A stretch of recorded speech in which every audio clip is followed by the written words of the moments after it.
আসসালামু আলাইকুম সুপ্রিয় দর্শক, সবার কি অবস্থা? হাজির হয়ে গেলাম মিড এন্টারপ্রাইজ নিবেদিত হাবুর স্কলারশিপ নাটকের 277তম পর্বে কী সব ঘটতে চলেছে তার অগ্রিম আপডেট নিয়ে।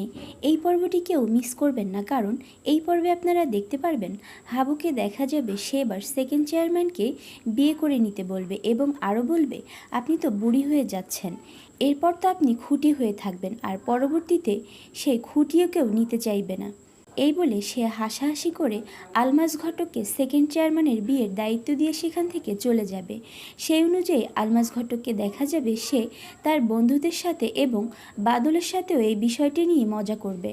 তখন বাদলকে দেখা যাবে সে এই ব্যাপারটা এসে সেকেন্ড চেয়ারম্যানকে দিবে যে হাবুর কথা মতো হাবুর বন্ধুরা গ্রামে সেকেন্ড চেয়ারম্যানকে নিয়ে তার বিয়ে নিয়ে আজে বাজে কথা বলছে এবং মজা তামাশা করছে। কথা শুনে সেকেন্ড চেয়ারম্যানকে দেখা যাবে সে রেগে পুরো আগুন হয়ে যাবে এবং বাদলকে দুটো রামদানি আসতে বলবে এবং তার সাথে সাথে যারা যারা তার বিয়ে নিয়ে মজা তামাশা করছে এবং বাজে বদনাম রটিয়ে বেড়াচ্ছে তাদের জিভ কেটে নিয়ে আসতে বলবে। ওইদিকে এত দুঃখ কষ্ট ও সংগ্রামের পরে যখন হাবুর জীবনে একটু সুখ আসতে চলেছে, ঠিক তখনই দেখা যাবে হাবুর জীবনে আরও নতুন করে একটি বিপদ আসতে চলেছে।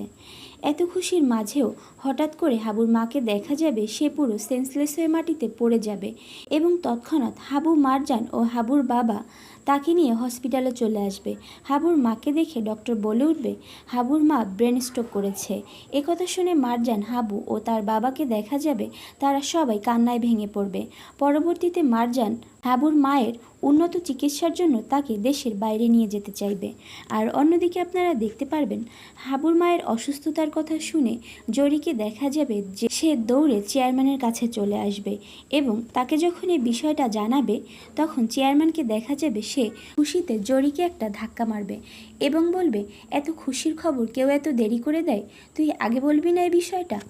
আর এছাড়াও থাকছে আশ্চর্য সকল ঘটনা। সুতরাং সবাইকে হাবুর স্কলারশিপ নাটকের আগামী পর্ব দেখার আমন্ত্রণ রইল। ধন্যবাদ।